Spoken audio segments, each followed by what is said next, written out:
Tapi karena tidak tersaringnya ini, jadi pengajaran-pengajaran yang ada, pengajaran-pengajaran di luar konteks. Bahkan sering entah gereja, entah luar gereja, ajaran kadang-kadang sifatnya provokatif. Gitu, provokatif yang mengatakan agama lain itu jelek dan lain sebagainya, sehingga patut tanda kutip dimusuhi misalnya gitu.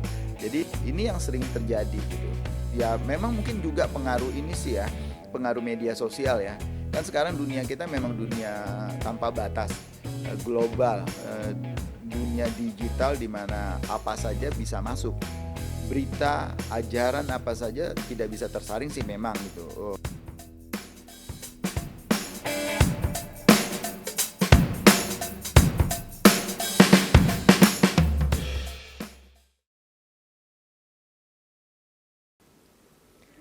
Shalom, God lovers, apa kabar? Bertemu lagi dengan saya Apose Apolonius Lase di acara kita Diaspora TV Talk Show. Kita akan melanjutkan talk show kita minggu lalu dengan narasumber Pak Pendeta Ian Wardi Koto dengan topik bijak menjadi pengikut Kristus. Dan pada episode minggu lalu kita sudah mengawali dengan diskusi yang cukup hangat ya terkait hal ini. Seperti kita tahu bahwa banyaknya peristiwa di mana ada saja petobat-petobat baru yang terjun dalam pelayanan tetapi tanpa dibekali dengan pengetahuan yang mumpuni, sehingga tidak jarang terjadi kekisruhan di dalam masyarakat. Dan ini menjadi catatan penting dari Pak Yan kemarin bahwa sebelum terjun dalam pelayanan kita harus membekali diri dengan belajar terus untuk bisa menjalani misi yang diberikan oleh Tuhan Yesus seperti yang kita tahu sebagai amanat agung Tuhan Yesus. Ya, untuk melanjutkan diskusi hari ini di studio kami sudah hadir kembali Pak Pendeta Ian Wardi Koto.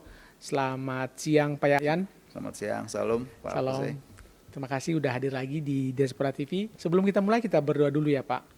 Tuhan Allah Bapa kami yang bertata dalam kerajaan surga, puji syukur Tuhan atas segala kasih dan anugerah-Mu di mana Engkau telah mempertemukan kami kembali dengan Pak Ian Wardi Koto Tuhan untuk melanjutkan diskusi kami dengan topik bijak menjadi pengikut Kristus. Tuhan pimpinlah bincang-bincang kami pada hari ini agar apa yang kami perbincangkan bisa menjadi berkat bagi semua orang. Berkati juga Tuhan para God lovers yang menyaksikan acara ini, bahkan yang ingin bertanya langsung kepada Pak Yan. Tuhan berikan hikmat dan marifat daripada surga, agar apa yang kami lakukan semua seturut dengan kehendak Tuhan. Acara ini Tuhan kami persembahkan dari awal, pertengahan hingga akhir hanya di dalam tangan-Mu saja. Terima kasih Tuhan Yesus. Haleluya. Amin. God lovers, bagi Anda yang sedang menyaksikan acara ini, kami ingatkan kembali untuk like, share, dan subscribe channel kami. Karena dengan begitu Anda sudah berpartisipasi untuk mendukung pelayanan kami di Diaspora TV. Dan jangan lupa, belnya juga ditekan supaya Anda menjadi orang pertama yang diingatkan oleh YouTube setiap ada konten baru dari Diaspora TV. Baik Pak Yan, kalau minggu lalu kita sudah ngomong banyak terkait topik kita dan kita juga banyak diberkati oleh kesaksian hidup Pak Yan ya.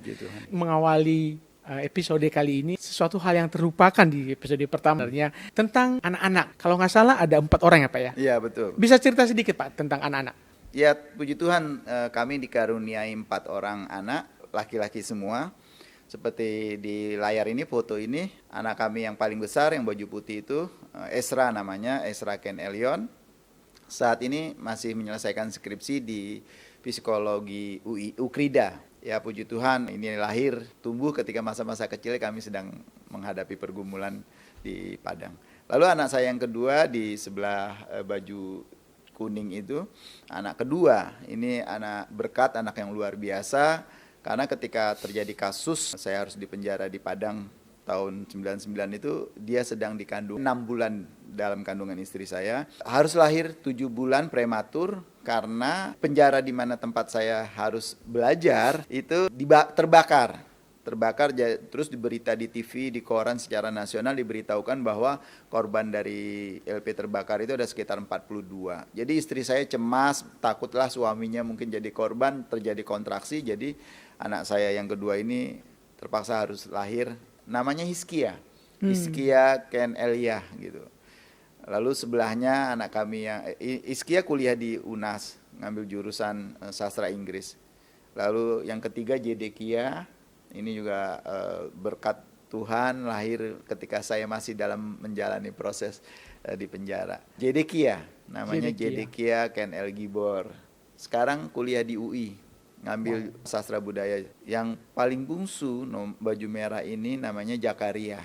Jakaria Ken El Roy, masih SMA, baru kelas 1 SMA. Jadi saya diberkati anak-anak yang luar biasa. Dan puji Tuhan di rumah sekarang istri saya jadi satu-satunya wanita yang paling cantik. Ya itu sekilas tentang keluarga kami. Dan kira-kira ada gak ya Pak yang berminat untuk mengambil profesi sebagai penginjil barangkali? Mereka yang pertama, anak pertama dan anak bungsu ini ada membantu pelayanan di gereja dalam arti bukan berkhotbah tapi di bidang yang lain mereka ikut membantu sih. Ya. Tapi untuk menjadi penginjil atau misionaris saya belum tahu. Iya. Dan Pak Yan kan juga tidak mau memengaruhi ya. Enggak, bagi saya melayani Tuhan itu kan panggilan hati nurani kan. Tidak elok kalau kita mendoktrin anak kita gitu. Harus jadi ini, harus jadi. Nanti dia sudah besar jadi menjadi seseorang yang kita maui kan. Ya, tapi memang orang tua semuanya mau seperti itu. Tapi saya lebih baik biarkan anak saya punya pilihan dan Tuhan yang menuntunnya. Gitu. Ya, Pak Yan, kita kembali ke topik besar kita bahwa bijak menjadi pengikut Kristus. Yeah. Pak, mungkin juga nanti kita minta God Lovers untuk mengajukan pertanyaan dan beberapa orang kami lihat sudah masuk di beranda kami melalui Vmix Call. Apa sih sebenarnya hal-hal yang harus dipersiapkan bagi seorang yang baru mengenal Tuhan atau petobat baru?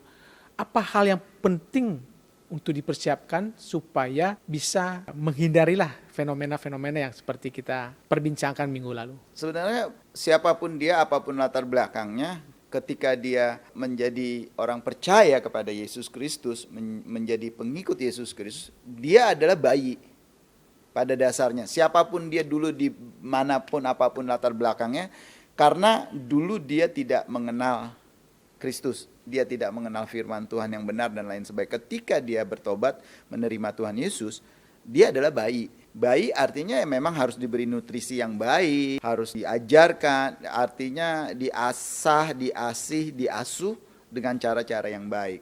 Jadi bagi saya pertama tugas gereja untuk mengasuh, mendidik, membina orang-orang baru ini. Petobat-petobat baru. Sekali lagi, entah apapun latar belakangnya, mau dia orang hebat dulunya, mau dia siapapun dia itu, ketika dia menjadi Kristen, dia adalah bayi rohani. Nah, menjadi kewajiban gereja untuk mendidik dia, membina dia, mengarahkan, mengasihi, mengasuh, sehingga dia sampai tumbuh dewasa, diberi nutrisi yang baik, di mana nanti dia bisa seperti bayi lah ya. Bayi itu kan ada tahapannya, batita, balita, terus pratama, madya, ya kan, sampai remaja. Nah, kita di sekolah minggu nggak mungkin mengajarkan batita, ajaran anak-anak untuk kelas madya atau kelas pratama, nggak mungkin, mereka nggak akan bisa menerima. Nah, begitu juga dengan petobat-petobat baru. Dari sisi gereja, saya ingin mengatakan gereja punya kewajiban untuk mendidik, mengajar, mengasuh mereka, bukan menjadikan mereka piala. Karena fenomena yang Pak Apos bilang sekarang, kebanyakan gereja-gereja menjadikan petobat-petobat baru itu, apalagi kalau latar belakangnya disebut spektakuler lah, siapa gitu, seseorang begitu, dia dijadikan piala gitu, dibawa-bawa kemana-mana. Jemaat menjadi jemaat yang tidak sehat ketika mau diajar oleh seorang bayi. Saya mungkin ada film judulnya Baby Boss. Bayi yang masih pakai pampers, sudah berdasi tapi tidak pakai baju. Apa jadinya sebuah perusahaan dipimpin oleh seorang bayi gitu. Begitu juga apa jadi jemaat kita kalau diceramahi oleh bayi gitu. Nah, itu akan menjadi jemaat yang tidak sehat sebenarnya. Itu dari sisi gereja. Tapi dari sisi petobat barunya, seharusnya dia punya kerinduan dan kesadaran untuk bertumbuh secara benar di hadapan Tuhan.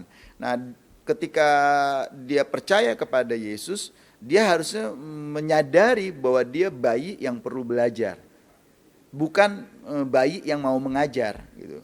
Nah tapi ya susah kita karena budaya instan di negeri ini, di dunia budaya instan itu kan memang ada gitu. Jadi seorang yang bertobat asal dia tahu firman Tuhan sedikit, dia bisa membanding-banding sana sini, terus dia bisa sedikit entertain, udah jadi gitu. Nah itu tidak elok sebenarnya bagi gereja, bagi pertumbuhan gereja dan bagi toleransi agama. Karena kan kita nggak punya dasar-dasar. Seperti saya sampaikan minggu lalu bahwa ketika saya menyadari bahwa saya tidak mungkin bisa men-sharingkan kabar baik kalau saya nggak belajar, makanya saya punya kerinduan untuk belajar.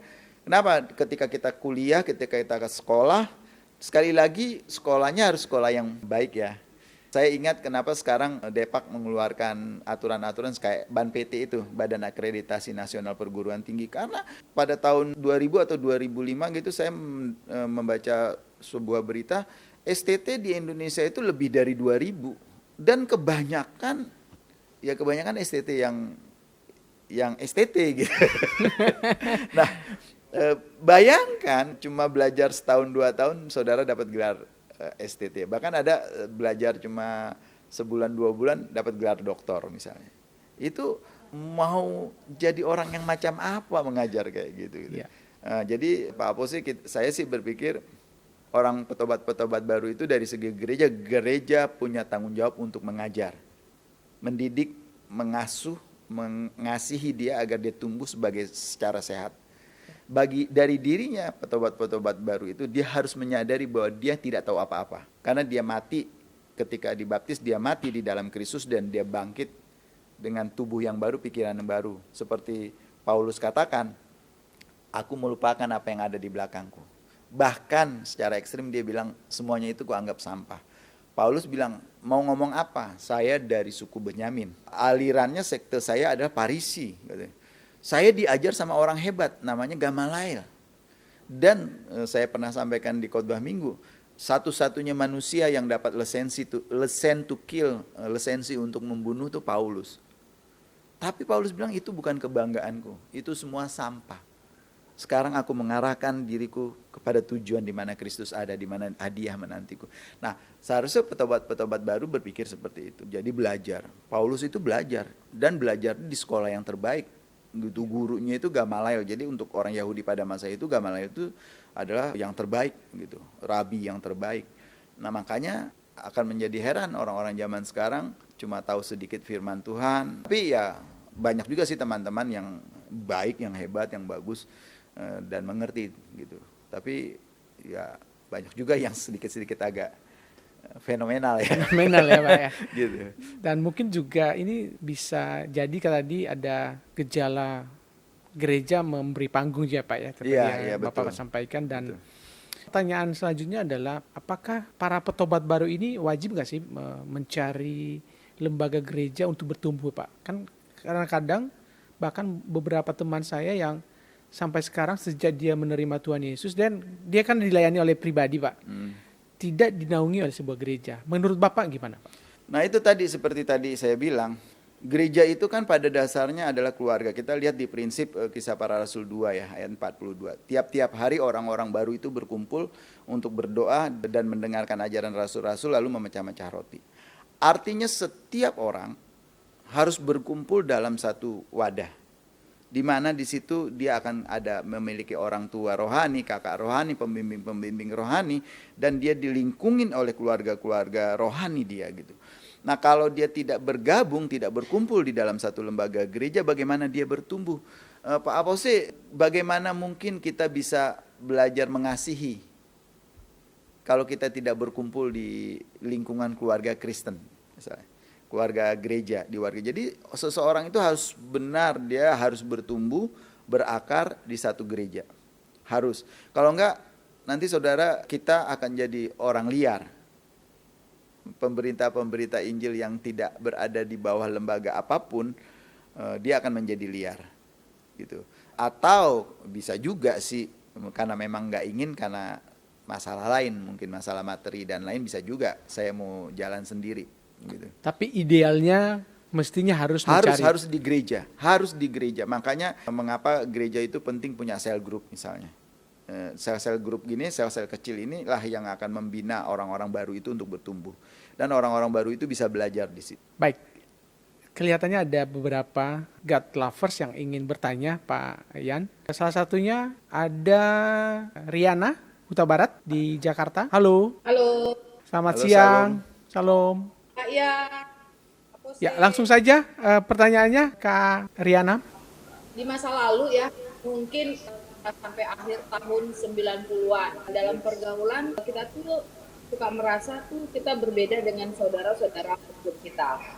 Namun sekitar tahun 2000 yang terjadi perubahan di masyarakat kita, perkembangan kita dengan beberapa saudara, memang nggak semua seperti mempunyai jarak. Tapi makin ke sini perbedaan tuh terasa gitu. Dulu pas lagi Natal, teman-teman muslim tuh atau tetangga bisa datang ke rumah kayak gitu kan, atau dia ngucapin selamat Natal. Nah, udah nggak ada lagi masa yang kayak gitu. Nah, menurut Bapak, apa sih sebenarnya yang terjadi dan apakah orang Kristen yang berubah atau gimana Pak? Mungkin bisa dijelaskan kan Pak? Iya, terima kasih Kak Riana ya. Jadi seperti minggu lalu saya pernah Pak Ausi sampaikan, abad 20 itu terjadi kebangkitan agama. Terjadi kebangkitan agama artinya seluruh agama bangkit gitu, bangkit dalam arti terjadi anggota-anggota umatnya bertambah dan aktivitas-aktivitas keagamaannya bertambah dan lain sebagainya. Dengan banyaknya aktivitas-aktivitas ini semakin banyak pembicara-pembicara, entah itu Islam, entah itu Kristen, itu pembicara-pembicara yang muncul tidak tersaring lagi, gitu loh. Tidak tersaring lagi sehingga kadang-kadang ajaran-ajaran yang disampaikan kita yang nggak bisa disaring gitu. Lebih ke banyak ajaran-ajaran yang lebih, ada yang lebih entertain, ada juga yang lebih ekstrim, ajaran-ajaran ekstrim. Jadi dalam kebangkitan agama ini dari satu sisi kita mungkin senang karena semua orang menjadi religius, tapi dari satu sisi kita menjadi khawatir karena dikotomi di dalam masyarakat kita antara Islam dan Kristen misalnya gitu, terjadi perpecahan kelihatan sekali. Nah, ini terjadi karena bagi saya di dua-duanya tidak tersaringnya pembicara-pembicara yang menyampaikan pengajaran-pengajaran di gereja maupun di masjid-masjid. Jadi ekstrimnya kelihatan banget gitu. Belum lagi ajaran dulu waktu kita masih kecil nggak pernah diajarin ngucapin Selamat Natal itu haram, tapi sekarang muncul ajaran itu gitu. Nah, jadi ini fenomena yang terjadi memang sudah ini Kak Ariana gitu. Kebangkitan agama ini bukan positif aja tapi ada negatifnya juga, jadi mengkhawatirkan kita gitu. Dan kita sebagai orang Kristen menyikapi itu seperti apa Pak Yan? Kalau saya sih kuncinya pertama-tama orang percaya belajar dari Kristus gitu. Itu yang paling pokok gitu. Kita punya banyak guru-guru, kita banyak pengajar-pengajar, kita banyak hamba-hamba Tuhan, kita banyak punya penginjil-penginjil, pendeta-pendeta. Tetapi harusnya yang menjadi utama dari kita adalah ajaran-ajaran Kristus. Perkataan-perkataan Tuhan Yesus yang kita bisa temui di Injil-Injil. Ya kan? Kalau perkataan Tuhan Yesus kan banyak kan di Matius, Markus, Lukas, Yohanes. Ketika kita belajar itu mungkin hati kita akan diperbaharui. Karena ketika orang-orang, hamba-hamba Tuhan mengajarkan, yang diajarkan kebanyakan adalah doktrin gereja. Nah, dari ketika orang mengajarkan doktrin gereja, ini kan sudah doktrin manusia, ajaran manusia. Satu gereja dengan gereja yang lain berbeda ajarannya. Dan masing-masing punya argumen yang kuat dari firman Tuhan, dan masing-masing merasa benar. Jadi perpecahan ini terjadi di mana-mana. Nah, makanya oleh karena itu kembali gereja, hamba-hamba Tuhan, umat, mari kita kembali tekuni perkataan-perkataan Kristus dan ajaran-ajaran Kristus. Karena namanya Kristen gitu. Kristen itu harus pengikut Kristus. Kalau pengikut Kristus berarti dia mengikuti ajaran Kristus gitu. Bukan ajaran orang lain. Saya pikir gitu Pak Apus sih. Ya, Karyana, Ya, gimana? Cukup dengan jawaban Pak Yan atau ada pertanyaan lagi? cukup saya sudah menjawab dan Ya, jadi kita harus mengikuti teladan Kristus gitu, Karyana. betul. Oke, terima kasih Karyana. Bye-bye. Ya, God Lovers, Anda yang juga ingin bertanya bisa menghubungi kami di WA dan juga di kolom komentar di YouTube kami. Nah, Pak Yan, ada pertanyaan melalui WhatsApp nih, Pak Yan. Pak Yan Wardi, gaya Anda berkhotbah sangat kalem, gitu ya katanya, dan lembut. Berbeda sekali dengan beberapa pendeta yang ex-Muslim yang menggebu-gebu dan kadang-kadang dia pakai agak offside, Pak. Memang gaya Anda dari dulu seperti ini atau bagaimana? Itu pertama, Pak. Terus kemudian dia bertanya lagi, bagaimana Anda melihat beberapa pendeta ex-Muslim yang sering offside tersebut? Silakan, Pak. Kalau dibilang kalem nggak kalem, saya mungkin nggak kalem sih, orangnya menggebu-gebu juga. Kalau khotbah juga berapi-api ya kemungkinan gitu. Tapi karena ketika mempersiapkan khotbah itu saya harus belajar, saya harus baca buku, lalu saya harus membuat garis besar apa yang akan saya khotbahkan, apa yang akan saya sampaikan, sehingga ketika saya berkhotbah di atas mimbar, saya menyampaikan firman Tuhan, saya ada panduan gitu. Dan apa yang akan saya sampaikan itu tidak akan keluar dari catatan saya gitu. Nah, kalau mengebu-ebu berapi-api itu mungkin karakter ya, karakter. Saya kadang-kadang juga bisa mengebu-ebu, tergantung apa yang disampaikan juga sih gitu. Jadi saya nggak tahu kalau memang dinilai saya kalem, ya mungkin karakter saya kayak gitu. Nah, kalau teman-teman yang lain yang berapi-api mungkin ya memang karakter seperti itu, atau memang dia pede. PD-nya over gitu kan. Over. Jadi PD, terlalu PD sekali sehingga berkhotbahnya semangat-semangat sekali. Nah, kalau tadi bicara soal khotbahnya offset atau pengajarannya offset, bagi saya sih sebenarnya begini, sederhana aja. Kalau Pak Apose yakin dengan apa yang Pak Apose yakini benar, kenapa kita harus mencari pembenaran dengan menjelek-jelekan atau menyalah-nyalahkan yang lain? Gitu loh. Jadi saya meyakini firman Tuhan, perkataan-perkataan Kristus itu benar, dan itu saya sampaikan.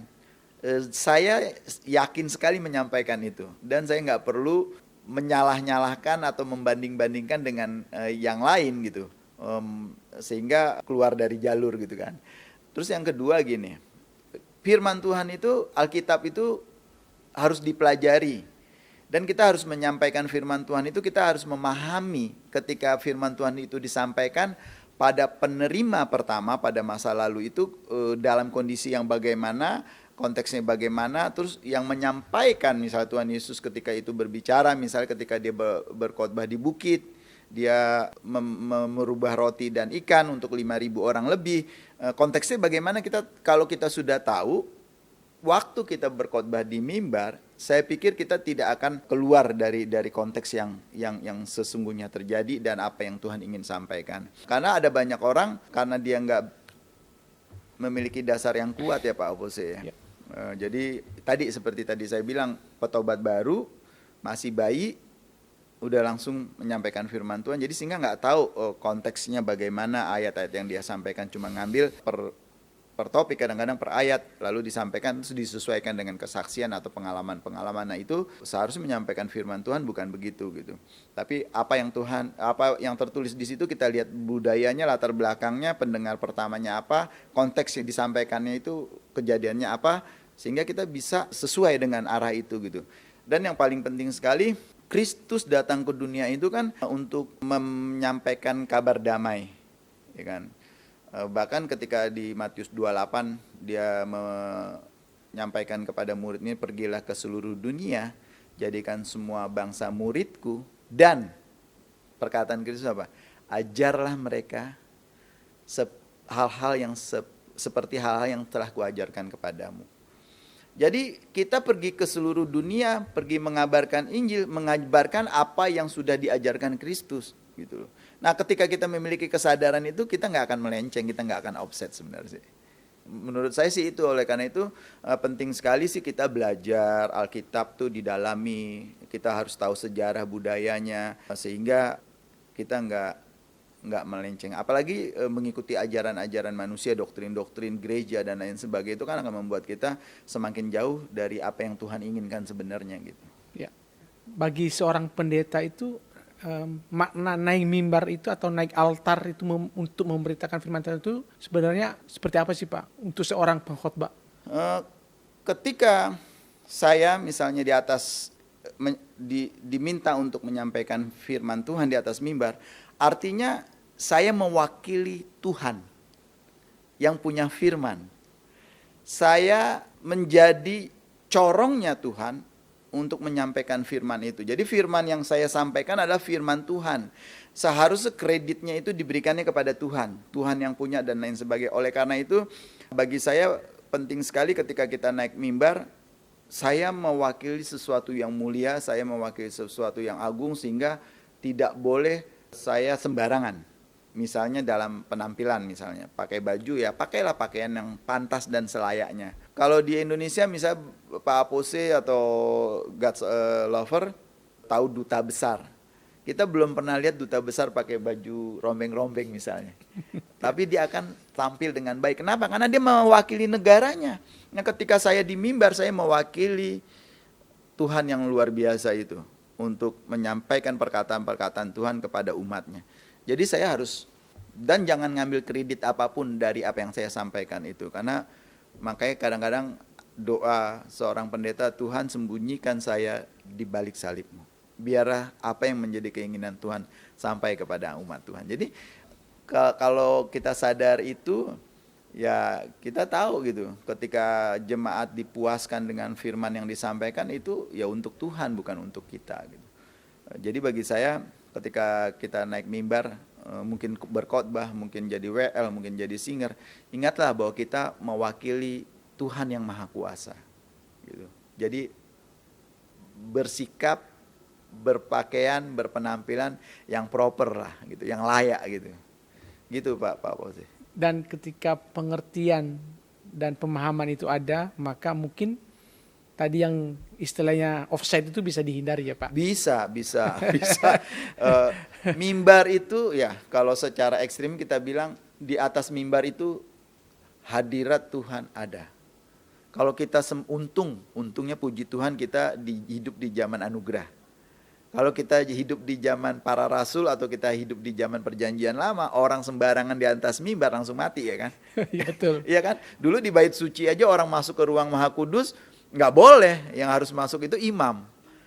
Ke ruang yang Maha Kudus harus masuk seorang imam besar yang benar-benar ditugaskan untuk di ruang kudus. Jadi nggak bisa sembarang ketika seorang imam saja di dalam perjanjian lama itu yang sudah ditugaskan di ruang kudus, dia sembarangan aja bisa mati dia. Langsung Mati. Ya mungkin karena sekarang kita hidup di zaman anugerah, jadi kita orang di atas mimbar dari sembarangan aja gitu, nggak apa-apa. Nah. Hati-hati, tapi tetap bisa dihukum Tuhan. Jadi seharusnya kesadaran seperti itu sih kita miliki Pak Apose gitu, bahwa ketika ada di mimbar itu rasakanlah hadirat Tuhan ada di situ dan anggaplah Tuhan ada. Saya ingat Yesaya ketika dia di bait suci ya, Yesaya pasal 6 mungkin ya. Dia datang, celakalah aku katanya, aku melihat Tuhan.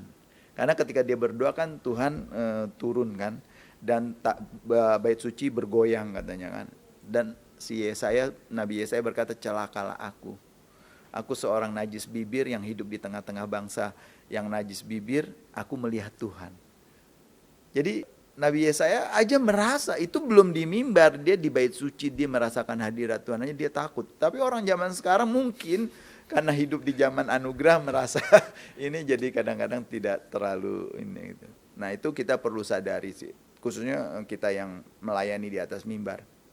Tidak hanya pengkhotbah ya Pak? Iya, bagi saya tidak hanya pengkhotbah, apalagi pengkhotbah orang yang menyampaikan firman Tuhan, itu harus lebih sadari itu hadirat Tuhan ada di situ.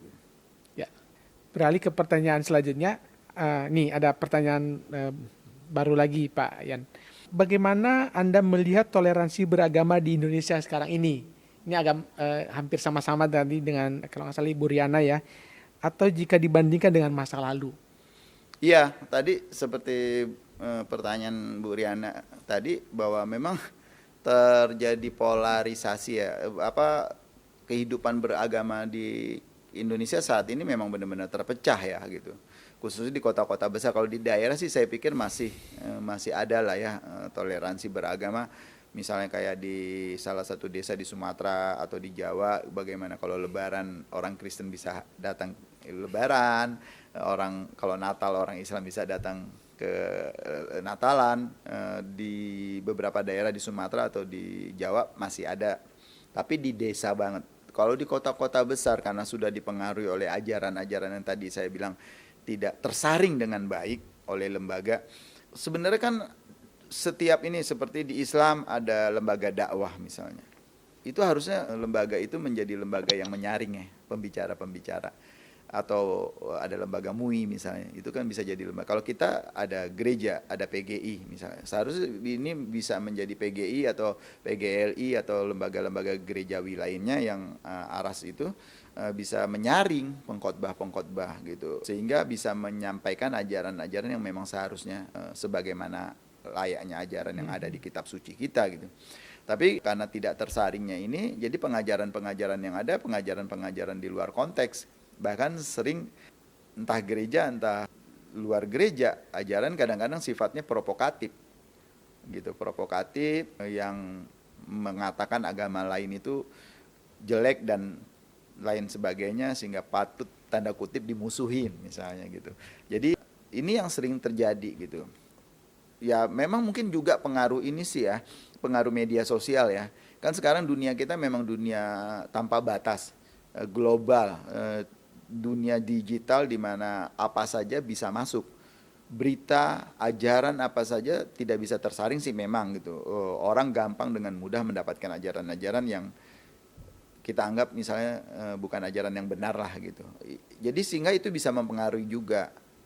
Belum lagi pengajar-pengajar, penceramah, pengkhotbah yang tidak well educated lah gitu, yang cuma sekedar bisa berbicara lalu naik mimbar ngajarin ajaran-ajaran udah gitu. Nah ini bisa terjadi gitu. Nah jadi masyarakat kita terpecah karena itu. Tapi sekali lagi saya sih melihatnya seperti tadi saya sampaikan, kebangkitan agama ini memang sangat mempengaruhi sekali gitu. Kebangkitan agama jadi sekarang orang kayak berlomba-lomba juga gitu. Agama ini lebih ini. Bukankah kita akan bangga kalau dibilang di Indonesia kekristenan sekarang sudah 50% misalnya. Kita bangga pasti. Kok jadi scoring point yang ditentukan bukannya spiritualnya gitu. Padahal religiusitas itu tidak terlalu penting, yang penting itu adalah spiritualitas gitu. Tapi kita di sini religiusitas, keagamaan, aktivitas beragama. Gereja-gereja juga kan kepentingan lebih mementingkan religiusitasnya gitu, bukan spiritualitasnya. Jadi kegiatan agama itu yang menjadi penting gitu. Gereja itu kalau aktivitasnya banyak itu gerejanya maju. Ada mungkin 1 minggu itu aktivitas di gereja, kegiatan-kegiatan rohaninya full misalnya. Wah, gereja itu maju itu. Padahal yang paling penting itu spiritualitas orangnya, jemaatnya, karakternya berubah enggak dan lain sebagainya. Agama lain juga seharusnya penceramahnya, pemimpin-pemimpin agamanya memikirkan umatnya karakternya berubah semakin lebih baik enggak gitu loh. Di kekristenan kan saya enggak tahu gitu, seharusnya fokus utamanya itu karakter yang diubahkan gitu. Karakter yang diubahkan itu menjadi penting gitu. Nah ini yang harus fokus, makanya kita sekarang sedih sekali di gereja banyak sekali berita-berita hamba Tuhan yang begini gitu. Ya mungkin karakter yang nggak diubahkan juga sih, ya. Pak Aposi. Dan kebangkitan agama ini mendapatkan vitaminnya dengan hadirnya media sosial ini ya Pak. Betul. Seperti wah ini sudah dapat ini jalurnya ini, iya. Ya kan? Dan akhirnya polarisasi di masyarakat tak terhindarkan Pak lagi Pak ya. Apakah mungkin sudah saatnya seorang pendeta atau evangelis itu harus bersertifikat gitu Pak? Iya, bagi saya sih sebenarnya harus ya. Tujuan posisi baiknya adalah sehingga yang berkhotbah itu, yang menyampaikan pengajaran itu memang bisa dipertanggungjawabkan gitu loh. Memang bisa dipertanggungjawabkan gitu. Kalau orang belum pernah tahu, misalnya tadi saya bilang firman Tuhan, dia tahu nggak sih latar belakang firman itu ada, latar belakang misalnya kitab Yesaya, kenapa ada kitab Yesaya, kenapa Nabi Yesaya bicara ini, kenapa Yesaya bicara itu, nubuatan tentang suara hamba Tuhan yang menderita dan lain sebagainya. Kalau kita nggak tahu konteksnya, ya kan, kita akan bicara dengan cara yang lain gitu. Nah, tapi kalau seorang hamba Tuhan yang bersertifikat, setidak-tidaknya ada izin sebagai hamba Tuhan, tapi mungkin banyak orang yang marah sama saya, nggak tahu juga. Setidak-tidaknya kalau dia salah, dia bisa ditegur. Terus kalau misalnya lisensi sebagai, di gereja saya punya lisensi sebagai pendeta yang diperbarui setiap tahun. Kenapa harus diperbarui setiap tahun? Karena setiap tahun dievaluasi. Kalau kamu ngaco, kamu diturunin. Tadinya PDT jadi PDM gitu misalnya. Kalau sekarang kan enggak. Kalau orang sudah PDT, jabatannya udah PDT seumur hidup gitu. Entah dia ngajar ngaco, bahkan hamba Tuhan itu kan memang bagus lah gitu. Umur 30, 40, 50 itu lagi bagus-bagus. Tapi ketika dia sudah masuk 60, 70 tentu kan sudah mulai menurun dari intelektualnya, dari daya saringnya dan lain sebagainya. Nah, ini harus kan dievaluasi, jangan dibiarkan dia terus berkhotbah gitu loh. Apalagi kalau udah umur 80 tahun. Akhirnya lihatlah pendeta-pendeta senior dulu bagaimana luar biasa, tahu-tahu sekarang udah masuk usia 90 tahun masih berkhotbah, khotbahnya jadi gitu. Nah, saya pikir sih menurut saya mungkin banyak yang nggak setuju gitu. Boleh juga pendeta bersertifikat. Setidak-tidaknya dia harus sekolah gitu, sekolah teologi lah misalnya, karena di situ kita belajar.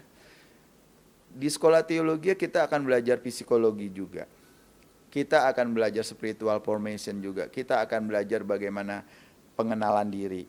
Karena hamba Tuhan kalau dia belum mengenal dirinya siapa dia, cermin dirinya sulit juga gitu kan. Nah ini bagi saya sih penting kali Pak Auf sih. Harus sih sebenarnya boleh gitu. Jadi jangan sembarang orang kayak zaman sekarang, kita nggak tahu Pak, dia lulusan mana sih? Kok tuh udah berkhotbah? Bahkan cuma sekolah, maaf ya, bisa juga sih mungkinnya sekolah Alkitab 3 bulan, 6 bulan, Tuhan bisa pakai. Itu kita nggak menutup kemungkinan gitu. Tapi maksudnya secara wajarnya orang sekolah Alkitab cuma 6 bulan, sekolah Alkitab cuma 9 bulan, sudah berkeliling kemana-mana berkhotbah, ya mengkhawatirkan juga gitu. Kualitasnya itu gimana gitu nanti maksud saya. Apakah ada hubungannya dengan tradisi di beberapa gereja yang kita lihat sampai sekarang itu Pak, yang pendeta atau pengerjanya itu harus pakai kostum seperti di wisuda itu? Toga. Ya, saya pikir gereja-gereja dulu salah satu alasannya kenapa di gereja-gereja Injili, misalnya gereja-gereja tradisional itu, saya sebut namanya lah ya. Misalnya gereja-gereja tradisional itu kayak HKBP, BNKP atau GPIB misalnya atau GKI. Gereja-gereja lain yang aliran-aliran Injili itu kan pendeta-pendeta khotbah kan masih pakai toga. Dulu kalau saya tidak salah belajar membacanya, abad ke-6 itu orang yang berkhotbah itu harus sarjana. Nah, toga itu sebenarnya salah satunya adalah gambaran bahwa dia seorang sarjana. Jadi ketika dia berdiri di mimbar itu, itu memang sudah bisa dipertanggungjawabkan lah, karena dia memang sarjana. Ya kan, kalau saya bukan sarjana, nggak mungkin saya pakai toga ya kan, nanti marah orang ya kan gitu. Ini gadungan ini. Gadungan nih. Ya. Itu bisa juga, tapi lagi-lagi bukan ukuran juga orang sudah sarjana misalnya STH atau MTH atau doktor akan menjadi hamba Tuhan yang lebih baik juga belum tentu juga ya kan, bukan ukuran. Tapi setidak-tidaknya kalau kita sekolah, kita belajar dengan lebih baik, kita akan bisa mengajar, berkhotbah, menyampaikan ajaran-ajaran juga bisa dengan lebih baik gitu. Betul. Jadi penampilan sih, maksud saya dengan pakaian yang memang tradisi gereja itu seperti itu, seharusnya sih saya pikir akan lebih baik sih gitu, akan lebih baik gitu.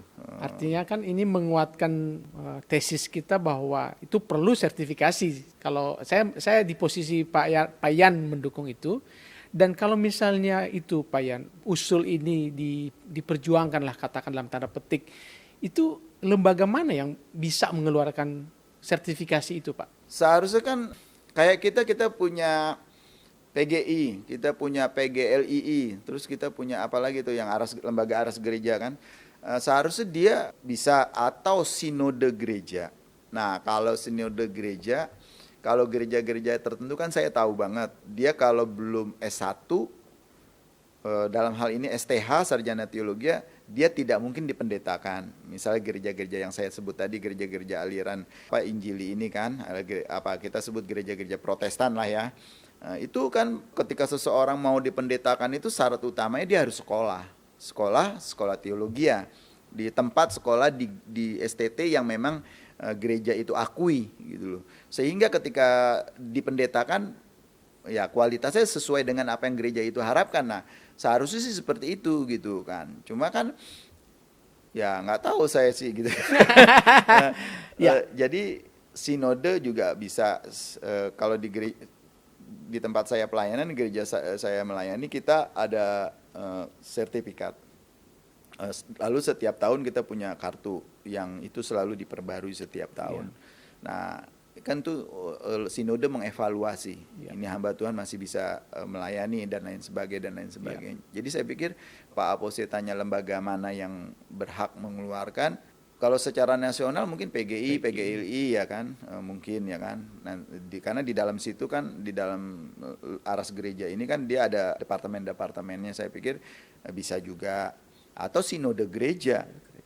Nah, syaratnya memang sinode gereja ini harus ketat, mentabiskan seorang pendeta gitu, harus ketat gitu. Nah, itu sih menurut saya. Ya, semoga unsur-unsur pimpinan dari beberapa lembaga tadi yang disebutkan Pak Ian itu bisa mendengarkan ya usulan kita ini, karena secara idealnya ya kita bisa mengurangi paling tidak pendeta-pendeta yang offside tadi. Ya tadi Kurang yang saya nyaman. bilang misalnya Pak Apose, salah satu misal contoh STT ya. Begitu banyak sekali STT di Indonesia, lebih dari 2000. Itu ketika Ban PT mengeluarkan aturan untuk sistem mengakreditasi, itu banyak yang berguguran. Ratusan STT gugur. Artinya kenapa? Ternyata dari ribuan yang ada waktu itu, masa itu, banyak yang cuma apa ya bahasanya kita pakai abal-abal ya. Kan ternyata banyak yang berguguran. Nah, saya pikir kalau memang ada lembaga yang seperti kita bicarakan hari ini memberi sertifikasi pengkhotbah, atau kalau di Islam kan kemarin ada isu juga kan mensertifikasi penceramah mereka kan. Saya pikir dari sisi positif sih positif, karena kita akan memiliki nanti pengkhotbah atau penceramah yang diakui kualitasnya gitu. Nah, mengakui kualitas itu kan bukan dari segi kesarjanaannya aja, dari segi mentalnya. Karena ada orang juga yang nggak siap mentalnya itu untuk berhasil. Ada orang yang nggak siap punya mental berhasil gitu. Jadi ketika dia di atas puncak, dia gagap itu akhirnya jadi sembarangan. Nanti akhirnya jadi tadi bisa offside gitu. Dikasih kartu merah gitu kan. Ya. Dan kita mengerti lah ya, proses membuat sertifikasi juga tidak asal aja. Oh iya, ada proses, ada tahapan yang harus dilalui. Artinya kamu lulus ujian ini ya kamu akan dapat sertifikasi. Ya, ini menarik karena kita sangat menaruh perhatian, termasuk Pak Ian sendiri, tentang kekisruhan sih di media sosial, terutama hiruk pikuk yang terjadi, dan itu benar-benar tidak nyaman menurut saya ya. Betul. Tidak nyaman, dan ya mudah-mudahan ini didengar ya Pak ya usulan kita ini. Iya, harapannya sih ya. Dan ya ada God Lovers yang ingin bertanya lagi, Pak Ian. Ibu Keti, silakan Bu Keti dengan pertanyaannya. Ya, shalom Pak Shalom Ian. Keti, shalom. Terima kasih untuk kesempatannya. Saya mau menanyakan ini Pak Ian. Menurut Pak Ian, apa tantangan seorang mantan muslim dalam mempertahankan iman Kristianinya? Dan pembekalan macam apa yang mereka butuhkan agar tetap kuat beriman kepada Kristus? Oh, ini menarik. Terima kasih Bu Kati. Sebenarnya gini, tantangannya itu hampir secara umumnya itu sama sih. Mantan-mantan ini biasanya ditarik untuk kembali kepada keluarganya dengan berbagai bentuknya. Ada yang secara halus, tawaran-tawaran, ada yang secara kasar dengan intimidasi dan ancaman-ancaman. Tetapi sekali lagi, orang-orang yang baru percaya itu memang gereja harus punya kewajiban membekali mereka dengan ajaran-ajaran yang benar, sehingga ada keyakinan di situ tumbuh. Nah, dari pengajaran itu kan akan tumbuh iman yang semakin kuat gitu, pengenalan akan Kristus, pengenalan akan firman Tuhan, sehingga ketika dia mengenal firman Tuhan dengan banyak, di mana misalnya Yakobus misalnya berkata atau Paulus menulis bahwa pencobaan-pencobaan yang kamu alami adalah pencobaan biasa yang tidak itu kan di 1 Korintus 10 ayat 13 misalnya. Pencobaan biasa yang tidak pernah melampaui kekuatanmu misalnya. Ketika kita menyadari firman Tuhan, kita mendalami firman Tuhan bahwa Tuhan akan memberikan pertolongan karena Dia setia dan adil pada waktunya misalnya. Atau kita bisa lihat ketika Tuhan berbicara ke Yosua atau di dalam Ibrani 13 dicatat juga misalnya bahwa Tuhan itu sekali-sekali tidak akan meninggalkan kita dan sekali-sekali tidak akan membiarkan kita. Nah, ketika kita memiliki pengetahuan yang benar tentang firman Tuhan, ketika kita memiliki pengetahuan yang banyak tentang firman Tuhan, dan ini bisa didapat dari pengajaran di dalam gereja, maka orang-orang percaya baru ini akan dikuatkan, akan diteguhkan. Dan yang paling penting, fungsi gereja itu seharusnya adalah sebagai keluarga. Keluarga yang sekali lagi seperti saya bilang tadi, dia menerima orang-orang baru, dia terima sebagai anggota keluarganya, lalu diasah, diasih, diasuh dengan cara-cara yang proper, cara-cara yang tepat. Nah, ini yang harus dilakukan Bu Kati, sehingga kadang-kadang orang percaya baru itu kan dia dalam kebingungan, ya namanya bayi ya, bayi rohani, dia bingung, dia nggak tahu mau ngapa-ngapain. Kadang-kadang misal kayak saya dulu, waktu saya pertama Kristen, waktu saya pertama percaya Yesus, saya merasa sendirian satu-satunya orang di muka bumi dari suku saya yang jadi Kristen gitu. Tapi ketika saya punya keluarga, saya tahu di sini, oh iya ada saudara-saudara saya yang sama dengan saya dikuatkan. Nah itulah fungsi gereja salah satunya menjadi keluarga bagi orang-orang baru ini. Gitu Bu Kati. Iya, baik Pak. Terima kasih. Boleh satu pertanyaan lagi ya Pak? Ini pertanyaannya agak borongan ini. Silakan.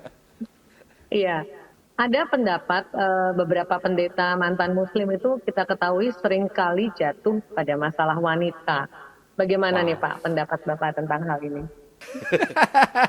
Soal jatuh itu saya nggak tahu ya. Tapi gini, kalau saya sama istri saya bilang gini, saya cinta kamu, saya sayang kamu, tapi saya tidak takut sama kamu. Maksudnya tidak takut itu gini, saya takutnya sama Tuhan. Jadi ketika saya di luar, tidak ada istri saya tetap menyadari ada Tuhan di situ. Saya takut akan Tuhan, jadi ketika saya mencoba melepas cincin saya gitu kan, misalnya melepas cincin saya lalu saya sembunyikan biar orang lihat saya masih single gitu, saya sadar ada Tuhan gitu, ada Tuhan yang mengawasi. Tetapi kalau saya takut sama istri saya cuma takut di rumah aja Pak Apose. Iya. Di luaran sana saya jadi bujangan gitu. Mungkin saya bisa ngelirik sini, ngelirik sana ya kan. Mungkin itu juga gitu. Terus memang kesadaran akan hadirat Tuhan itu penting sekali sih, bukan saja hamba Tuhan tapi bagi kita semua, sehingga ketika kita melakukan sesuatu kita sadari Tuhan melihat. Saya ingat tuh lagu sekolah minggu Pak Apose gitu, bahwa mata Tuhan melihat apa yang kamu buat yang baik, buat yang buruk, mata Tuhan. Oleh karena itu jangan berbuat jahat. Tuhan melihat. Nah, ketika kita sadar itu, kan itu bukan sekedar lagu sekolah minggu, tapi itu memang pengajaran yang harus kita tanamkan di dalam diri kita sendiri, bahwa Tuhan melihat, Tuhan ada gitu. Entah laki-laki, entah wanita, dia harus sadar itu gitu, sehingga takutnya itu bukan kepada istri, takutnya bukan kepada suami, tapi takutnya kepada Tuhan gitu. Sehingga ketika dia mau nyeleweng, saya sama istri saya sering digoda sih gitu. Kalau ada perempuan lewat di depan, misalnya lebih cantik dari istri saya, itu ada cewek cakep. Ya saya kadang-kadang pura-pura nggak ngeliat gitu kan. Tapi saya dalam hal ini menjadi penting bagi kita adalah kesadaran takut akan Tuhan itu menjadi penting gitu. Apalagi seorang hamba Tuhan gitu. Nah, tapi ya memang hamba Tuhan sering, apalagi yang sering jalan pergi pelayanan keluar kota gitu, itu memang harus jaga hati sekali gitu. Saya pikir itu Bu Kati. Takut akan Tuhan menjadi penting. Itu yang menjadi pagar kita sebenarnya. Ya. Baik, Pak Yan. Terima kasih banyak untuk jawabannya. Terima kasih, Keti. Tuhan Yesus memberkati. Sampai ketemu ya. Tuhan berkati. Tuhan berkati. Ya, oke, Pak Yan, ada hal menarik. Tadi kita sempat singgung juga soal media sosial. Kebangkitan agama seperti mendapat panggungnya, ya kan, oleh keadaan atau keberadaan media sosial. Menurut Pak Yan, pandangan Pak Yan soal media sosial itu bagaimana kita seorang Kristen, terutama petobat baru, memanfaatkan media sosial ini? Ya, saya ingat beberapa waktu yang lalu di Diaspora TV ada acara tentang bijak bermedia sosial kalau nggak salah beberapa bulan yang lalu Ya. gitu ya. Ada beberapa pembicara dan salah satu praktisi IT juga. Jadi memang pertama gini, media sosial itu kan seperti dua mata uang kan, dua sisi gitu kan, baik dan buruk. Ketika kita bijak menggunakannya itu hasilnya akan baik. Tetapi sekali lagi orang dulu pernah bilang gini, the gun behind the man, ya kan? Senjata itu tergantung siapa yang memegang atau menggunakannya. Pisau bisa menjadi alat yang berbahaya, tapi juga bisa menjadi alat yang baik gitu. Nah, jadi itu menjadi penting. Nah, media sosial juga kayak gitu. Sekarang sebenarnya sih yang menjadi pertanyaan kita, teman-teman itu siapapun dia yang menggunakan media sosial itu motivasinya apa gitu. Motivasinya apa? Kalau motivasinya memang benar menceritakan kebenaran, pasti isinya harusnya baik tentang kebenaran-kebenaran. Nah, ada orang-orang tertentu yang bermedia sosial, khususnya misalnya di channel YouTube atau di TikTok, ada apa yang menjadi bisa sumber Instagram. Instagram. Nah, tapi kan yang bisa menjadi mencari subscriber, mencari follower dan lain sebagainya, misalnya YouTube. Ya. Tapi kan ada banyak orang berpikir dengan banyaknya subscriber, bicaranya adalah pemasukan kan, income ya kan. Nah, ini kadang-kadang orang ada motivasi yang seperti ini gitu loh. Dia mengisi konten, pokoknya konten yang penting bisa viral. Kalau viral itu terus bisa viewernya banyak, subscribernya melimpah. Subscriber melimpah, nanti dia dapat iklan atau dapat apa, dia dapat pemasukan. Nah, ini motivasi-motivasi yang seperti, memang kita nggak bisa mengukur, tapi seharusnya ya kepribadinya sih menyadari itu gitu. Dia menyampaikan firman Tuhan atau menyampaikan apa gitu. Kalau dia ingin menyampaikan kebenaran, sampaikanlah kebenaran itu gitu, dengan baik dan tapi kalau kita belum bisa menyampaikan kebenaran, janganlah sampaikan kebenaran gitu. Jadi memang media sosial ini nggak bisa dibendung gitu. Kita susah juga gitu. Ya mungkin kalau kita mau bisa minta negara terlibat gitu kan, tapi nanti jadi protes lagi, nggak ada kebebasan berekspresi misal dan lain sebagainya. Oleh karena itu kembali kepada pengguna media sosial ini harusnya bijak lah gitu. Kalau kita tujuannya mencari duit, maaf ya begitu, ya jangan jual agama. Carilah duit dengan cara-cara yang lain. Misal kalau mau ngisi konten apa, konten masak aja orang bisa kaya kok gitu kan. Ya, Atau konten bikin apa gitu misalkan bisa kaya gitu. Jangan jual agama gitu. Tapi kalau ingin menyampaikan kebenaran, sampaikanlah kebenaran gitu. Tapi memang ya lagi-lagi motivasi orang ini kita sulit Pak Oposi. Ya. Gitu. Motivasi inilah yang menentukan hasilnya bagaimana kan gitu. Betul. Dan saya highlight bahwa jangan pernah menjual agama ya Pak. Bahkan Pak Abosi maaf misalnya Ya. kadang-kadang ada orang nih kita sebutlah misal mantan muslim gitu. Ya. Itu udah 10 tahun jadi Kristen, udah 15 tahun jadi Kristen, tapi yang diceritakannya itu aja gitu. Atau sebaliknya, kadang-kadang ada bukan saja mantan muslim, mungkin mantan Buddha atau mantan Hindu apapun menjual penderitaannya misalnya. Yes. Nah, itu juga kadang-kadang janganlah gitu loh, janganlah. Ceritakan aja apa Ya. yang ini gitu. Jadi kita harus bijak menjadi pengikut Kristus ya. Betul. Menurut Pak Yan, mengikut Kristus itu gampang nggak sih Pak? Mengikut Kristus itu sebenarnya gampang. Ya. Sebenarnya gampang kalau gini, ketika kita memutuskan percaya kepada Tuhan Yesus, lalu kita mau mengikut Dia, itu sebenarnya kita tidak akan mengalami hal-hal yang berat sih. Karena seperti Tuhan Yesus pernah sampaikan kan di Injil Matius, dia bilang ini, bahwa marilah kepadaku hai kamu yang letih lesu dan berbeban berat, ya kan? Belajarlah kepadaku karena aku lemah lembut. Pikulah kuk yang kupasang karena bebanku menjadi ringan. Artinya gini, ketika kita belajar, ketika kita mengikut Tuhan Yesus, sebenarnya kita akan ikut Dia ya. Memang yang namanya ngikut gini. Kita di kampung dulu pernah lihat orang membajak sawah, kerbau pakai bajak. Kerbau itu kalau dia membajak membawa bebannya, biasanya kalau di kampung saya petaninya naik di atas bajak itu jadi biar lebih dalam kan gitu, dan dia megang pecutan. Kalau kerbaunya selama dia menurut aja jalan lurus saja sesuai dengan yang diarahkan, dia nggak akan dipecut. Tapi ketika dia belok dikit, dipecut dia biar lurus. Nah, sama seperti kita menjadi pengikut Kristus seperti itu gitu. Ketika kita memutuskan mengikut Kristus, ya namanya aja mengikut Kristus gitu. Ya ikutin dia aja gitu. Nggak akan dilecut kita gitu. Jalan aja kan. Tapi memang ketika kita sungguh-sungguh mengikut Tuhan Yesus, jalan kita sudah mengikuti apa yang dia katakan, apa yang di Kristus ajarkan, apa yang Kristus perintahkan, kita ikut terus, tapi kita mengalami sesuatu yang tidak enak, nah itu namanya baru memikul salib. Bukan salib yang dibuat-buat gitu, tapi memang karena kita belajar mengikut Yesus. Jadi mengikut Yesus keputusanku, mengikut Yesus keputusanku tak akan ingkar, ku tak akan ingkar. Nah ini akan terus berjalan gitu. Jadi pengikut Tuhan Yesus itu kan seharusnya di mana Yesus ada, di situ dia ada gitu. Tapi dari satu sisi ya memang dari tantangan kemasyarakatan, dari sosial, kehidupan sosial kita, mungkin kita akan mengalami intimidasi dan lain sebagainya. Iya, tetapi selama kita berserah dan terus percaya bahwa Tuhan selalu punya rencana, maka kita akan easy going aja sih gitu. Seperti minggu lalu saya sampaikan, saya sempat mengalami pemenjaraan misalnya.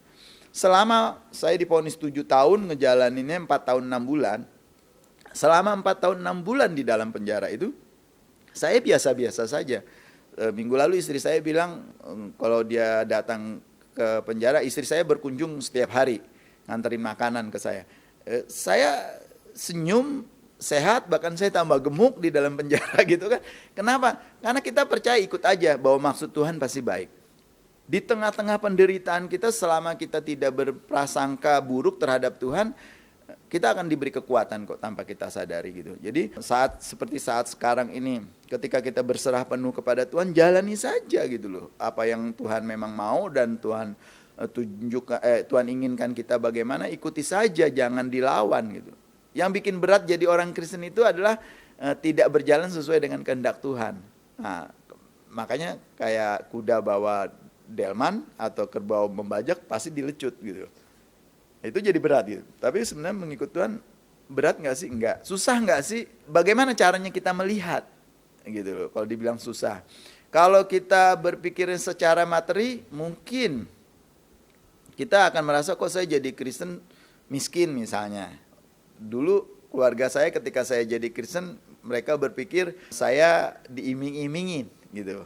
Kamu dikasih apa? Gitu. Ada keluarga saudara-saudara saya bilang, "Kamu dapat apa jadi orang Kristen?" Karena dulu di zaman dulu itu kalau jadi Kristen itu kemungkinan kita dapat duit lah, dapat apalah, dapatlah. Saya 30 tahun lebih jadi orang Kristen sampai hari ini belum punya rumah gitu. Saya jadi orang Kristen sampai hari ini sudah berpuluh-puluh tahun, mungkin sudah ratusan atau ribuan kali saya berkhotbah, belum punya mobil gitu. Jadi bukan gitu, maksud saya bukan karena itu, karena kita memang merasa Tuhan mau kita melakukan ini, ya kita ikuti maunya Tuhan. Jangan pernah punya keinginan yang dibungkus dengan rohani atau pelayanan, itu akan jadi berat gitu. Oke, Pak Yan, mungkin ini terakhir Pak Yan. Di luar sana pasti ada saudara-saudara kita, God lovers, yang mungkin dalam hati mereka sudah percaya Yesus sebenarnya. Mereka mau percaya Yesus. Kita nggak menutup mata soal itu, tetapi barangkali oleh karena kondisi, suasana di sekitarnya, mereka tidak bisa mengambil keputusan.